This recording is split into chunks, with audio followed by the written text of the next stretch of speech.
The day before the college entrance examination, the class beauty's birthday arrived. Ethan Montgomery, the class beauty's boyfriend, proposed that the entire class go to a bar to celebrate her birthday and lift their spirits before the big exam. Shockingly, the top students of our rocket class voted in full support. In my past life, I was a student committee member. I firmly opposed such a reckless suggestion. I said we should be resting and preparing mentally for the most important test of our lives, not partying and drinking the night before. Ethan looked at me coldly and said, "You're just jealous again." My classmates followed up with sneers and mocking laughter. "Oh, acting so high and mighty again? You're just bitter that Ethan dotes on the class beauty and not you." I ignored their contempt and implored them sincerely not to go. After the exam, they all did well. Their exam results were excellent. Some even achieved record-breaking scores. But just as we were celebrating, devastating news arrived. The class beauty, Sophie Bennett, had gone to the bar alone that night. She got drunk, was assaulted, and left traumatized. Unable to bear the shame and emotional collapse, she attempted suicide by slitting her wrists. Ethan received her final phone call. Upon hearing her last words, he went completely mad. The very next day, he and several classmates cornered me on the school rooftop. Without hesitation, they pushed me off. I fell and died on the spot. When the police conducted an investigation, they all gave matching false statements. She warned us not to help Sophie. She said anyone who went to the bar would be disqualified from the exam. Out of fear of failure, she jumped herself. They twisted everything, the calls I made that night, the surveillance footage showing who left for the testing center. It was all used to frame me. Then came the online outrage. Netizens, blind with fury, doxed me, harassed my family, and painted me as a cold, jealous monster. One night, someone poured gasoline on our home and set it ablaze. My parents died in that fire. Ethan, who lived next door, stood silently on his balcony, watching the flames with folded arms. He heard my parents scream for help, but didn't lift a finger until it was over. Then he called the fire department, as if nothing had happened. I didn't know until I was dead that all of it, every part, had been orchestrated by Sophie. After I died, Sophie opened a live stream. In front of tens of thousands of viewers, she cried pitifully. Even though she bullied me and wouldn't let others help, the dead deserve respect. I forgive her. She sniffled dramatically, wiping invisible tears. But I've developed a psychological shadow from what happened. I can't take the college entrance exam anymore. I've decided to go abroad instead. I'm sorry I couldn't fulfill my dream of getting into Yale University. Sophie had always sold herself as a genius beauty, a future Yale scholar. Now that she said this, netizens were moved. Her followers skyrocketed by millions overnight. But when the camera turned off, her mask dropped. She curled up in bed with a strange man, her voice gleeful. "I've always cheated to get high scores. If I'd taken that exam, I would have been exposed for sure. Luckily, I thought of this plan. It covered up my pregnancy and gave me a perfect excuse to skip the test. I was going to lure Ethan to the bar and frame him too, but that bitch Emma Carter ruined everything. Still, it worked out. Now Ethan's so guilty he says he'll take responsibility for me and the baby." She laughed wildly, a sound sharp enough to scrape the soul. I wanted to lunge at her, strangle her, make her pay. But before I could move, I heard a familiar voice, cutting into my thoughts. "Emma, why are you always so angry? Sophie invited everyone to her birthday, even you. Can't you be a little more grateful?" Their voices, once haunting me to death, were now ringing fresh in my ears. I stood frozen, suddenly realizing the scene in front of me was the night before the college entrance exam. I pinched myself. It hurt. Tears fell instantly. I had really been reborn. Sophie's eyes turned red as she choked out, "Emma, I didn't know you hated me so much that you'd curse everyone to fail. We're in the rocket class. How could we mess up just for celebrating my birthday?" Ethan stepped up, shielding her protectively, his eyes full of disdain. "Don't worry," he sneered. "We're not like you, so scared of an exam you run to the toilet a dozen times and then still do badly because of it. It's just the college entrance exam. Geniuses like us can breeze through it." The class burst into laughter. I clenched my fists. My chest tightened. During the class placement exam in our second year, the pressure wrecked my stomach. I kept needing the bathroom, constantly interrupting my concentration. I didn't make the rocket class cutoff. After the test, I hid in the library, silently crying. Back then, Ethan had found me. He gently wiped away my tears, concern written all over his face. "I asked Auntie to make you some porridge. I know you're upset, but if you didn't do well this time, you'll do better next time. I'll help you catch up. We'll go to the same university." I truly believed our quiet romance would lead to something beautiful. Then Sophie transferred in. Everything changed. I took a deep breath and relaxed my hands. Ignoring their laughter, I calmly packed my bag. "You're right," I said quietly. "In that case, I hope you all have fun." They were stunned. I didn't yell or cry like they'd expected. The laughter froze. The room was quiet. I slung my bag over my shoulder, ready to leave. To my surprise, Ethan didn't look pleased. He frowned. As I turned to go, he suddenly grabbed my wrist. "No, you're coming with us." The room went still. Everyone stared. "Why would she go?" someone asked in disbelief. "She'll ruin the mood." Sophie chimed in softly, eyes wide and voice full of gentle concern. "What if Emma comes tonight and bombs the exam tomorrow, then blames me? That would be so unfair." Her tone was sweet, but her eyes betrayed her fear. She was afraid I'd actually go with Ethan. If I were there, how could she get him drunk and pin her pregnancy on him? "I just want to go home, rest, and take the exam properly tomorrow." I reached for my bag, but he yanked it from me. "What are you doing?" I shouted, panic crashing over me. In the next second, he pulled out my admission ticket and held it up high. My face went pale. I lunged at him. You're insane! Give it back! Ethan dangled the ticket just out of reach, like taunting a kitten. I don't trust you. Now that I've got this, you won't try anything stupid. Don't ruin Sophie's birthday. My eyes burned with tears as my voice cracked. Ethan, you bastard. The hatred in my eyes startled him. His expression faltered, and his voice softened. As long as you don't rat us out, I'll give it back. Didn't we promise to go to the same university? Of course I'll return it to you. Just don't mess up Sophie's 18th birthday. I stared at him, heart sinking like a stone. 18 years of childhood memories, but my future meant less to him than Sophie's birthday party. I trembled, silently watching him. He avoided my gaze, then gave a casual smile and turned to the others. Crisis averted. Everyone, enjoy the night. Sophie immediately wrapped herself around him, her voice sweet and delicate. Thank you, Ethan. This is the best birthday gift I've ever received. His ears turned red, but he didn't push her away. Instead, he gently played with a strand of her hair. As long as you're happy, he said. The class erupted in cheers, the noise nearly shaking the roof. Best gift isn't the party, it's clearly our class monitor, right? Hey, we're all officially adults tonight. A kiss wouldn't hurt. Ethan chuckled. Cut it out. But the flicker in his eyes was unmistakable. I stood in the corner, watching it all unfold, my nails digging so hard into my palms I nearly drew blood. Laugh all you want. Let's see if you're still laughing tomorrow during the exam. I didn't even bother to grab my school bag. I turned and walked out. But they weren't done with me. Ethan's voice rang out coldly. Lock her in the gym. Let her out after the party. I froze, eyes wide. You're insane! Let me go! Several boys grabbed me, twisted my arms behind my back, and dragged me toward the old gymnasium. They flung me onto the ground. Pain shot through my arm as blood scraped across the concrete. Ethan hesitated for a second, but then his face hardened with resolve. He picked up my phone and stomped on it until the screen went black. Don't be petty, he said flatly. Just stay put. I'm the class monitor. I'm just helping the class enjoy the night. If it were your birthday, I'd do the same. Just wait here. I'll come get you later. Then he closed the door. The heavy iron slammed shut. Darkness swallowed me whole. I lay there, calling for help until my throat went raw. Time passed. Minutes, maybe hours, before footsteps echoed outside. I scrambled up, desperate. Help me. The door creaked open. It was Dad. He rushed inside, eyes frantic, and pulled me into his arms. Sweetheart, what happened? I couldn't reach you. I called Ethan and he said you were at a party. I ran out looking for you, but I never imagined you'd be locked inside the school. Was it Ethan? I won't let him get away with this. After 2 lifetimes, seeing my father alive and well in front of me again broke me. I threw myself into his arms and burst into tears. Dad was startled, unsure how to comfort me. It's okay now. Don't be scared. Tell Dad what happened. I'm fine, I whispered, wiping away tears and forcing myself to stay calm. It would be far too easy to expose Ethan and ruin their celebration, but that wouldn't be enough. I wanted them to regret it for the rest of their lives. In my past life, I gave up an offer from a prestigious foreign university, all for Ethan's stupid promise, let's go to college together. And what did I get in return? Humiliation, betrayal, and heartbreak. This time, I wasn't about to bet on him keeping my admission ticket. I gave up the college entrance exam. When we got home, I collapsed into bed and drifted in and out of sleep, haunted by the memories of my previous life. When I woke again, my pillow was soaked with tears. I took a deep breath, slid a SIM card into my old phone, and powered it on. My feed was flooded with posts. Classmates Ethan and Sophie all sharing their night. In one photo, Sophie leaned against Ethan's chest, face flushed, eyes twinkling with a coy smile. He looked gentle, indulgent. But my eyes were drawn to the empty fruit wine cans stacked behind them. They'd drunk that much? Forget exam performance. Some might not even wake up in the morning. Someone even uploaded a video. Give me a kiss, a voice shouted, and the crowd erupted in cheers. Ethan wrapped his arms around Sophie, kissing her deeply, like he couldn't get enough of her. I felt nothing but disgust and quickly shut the video off. Then, I saw a new notification. Sophie had posted a story, set to visible only to me. The moment I opened it, I was greeted by a series of breathy, suggestive gasps. My stomach turned. Even without looking closely, I knew the man entangled with her was Ethan. Sophie's voice came next, mocking and breathless. Emma, Ethan said he loves me and that he's going to marry me when we get into college. Why would someone like you even try to compete with me? Then she posted a photo. Shreds of paper, my admission ticket, torn into pieces. I told him to choose, she continued. He ripped your ticket up without hesitation, said it was the perfect excuse to dump you and avoid going to the same college. Even though I'd expected it, half expected it, it still hit like a punch to the gut. My chest tightened.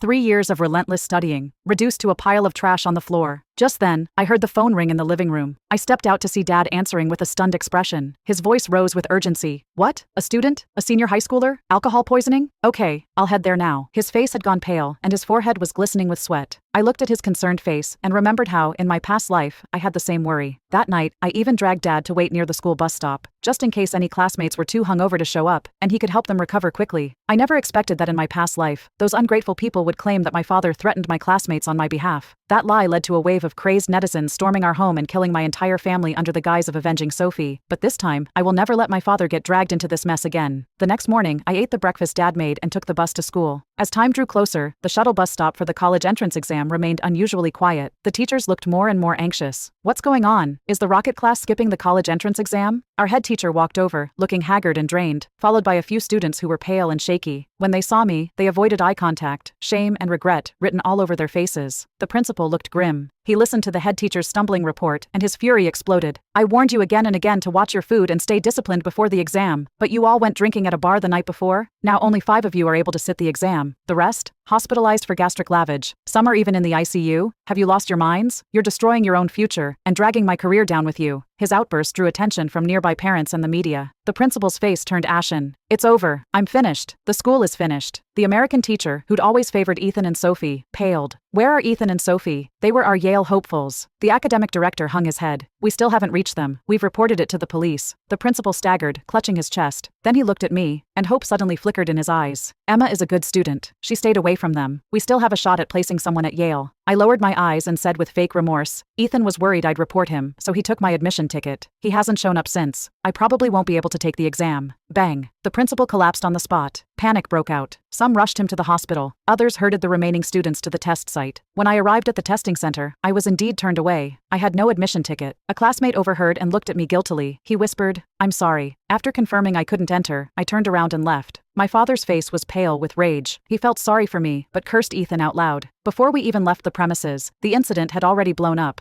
The parents of the rocket class's top students launched a live broadcast, issued a joint statement, contacted the police, and hired lawyers. They demanded accountability from the school, Ethan, and Sophie. A scandal like this during the college entrance exam instantly set the internet on fire. Netizens flooded Sophie's social media, furiously calling her a walking disaster. After disappearing for a whole day, Sophie suddenly went live. Ethan, looking worn out, sat beside her. Tears streaked her face, and she sobbed as she spoke. I'm really sorry. I didn't think it would end like this. We just wanted cake. It was our classmate Emma who insisted on ordering wine, saying it was light and we could drink freely. Even though everyone had a bit too much last night, we got to the hospital in time and were fine. It was Emma who wanted revenge and got her dad, the hospital director, to deliberately misdiagnose us, which led to the alcohol poisoning. She nudged Ethan. Aren't you her childhood friend? You can back me up, right? Ethan froze. At her urging, he looked up. His eyes flickered with hesitation before he finally gritted his teeth and spoke. Yes, I can confirm Emma insisted on the wine. She was jealous of Sophie and the other high achievers. Also, her father really is a doctor at that hospital. I couldn't believe what I was hearing. Had they lost their minds? And somehow, people believed these lies. Just moments ago, they were shouting to hold Sophie and Ethan's families accountable. Now they turned around and demanded answers from me and my dad. Bang! A car window shattered, and a U-lock struck my dad's forehead. Blood burst out instantly. The car screeched to a stop. I slammed into the windshield. Everything went black. I could barely make out the thunderous voices around us. Kill this heartless pair. They sent my son to the ICU just to bully his classmates. They deserve to die. I screamed desperately. We didn't do it. Check the CCTV. I never went to that bar. My dad wasn't even on duty last night. Dad, in pain, crawled over and shielded me with his body. Don't be scared. Dad's here. I sobbed uncontrollably and cried out, You've been tricked. Just then, my phone lit up with a message from Ethan. Sorry, Emma. Sophie's family is poor. If she gets sued, it's over for her. Your family's well off. You can afford the fallout. Once it's over, we'll repeat the year and go to college together, okay? I gave a bitter laugh. That was it. Since Sophie couldn't pay, the parents simply redirected their outrage at me. Because my family had money, they wanted to rip a chunk out of us. Ethan, you scumbag. You should rot in hell. The parents dragged my bleeding father and me out of the car and beat us. One of them raised his phone and started streaming the violence. Sophie and Ethan, watching from afar, saw it too. Sophie exhaled in relief, leaning against him flirtatiously. Thank you for saving me, Ethan. Ethan forced a smile, but guilt and fear clouded his face. As long as you're safe, I'll do anything for you. In the chaos, my mother stormed in and drove her parents away. Standing between us and them, she roared, Don't you touch my husband and daughter. She held up her phone, her tone cold and commanding. The real culprits behind the students' poisoning are Sophie and Ethan. I've uploaded the evidence. If you don't believe me, go see for yourselves. Everyone froze. Then in silence, they looked down at their phones. On screen, bar surveillance footage from last night began to play.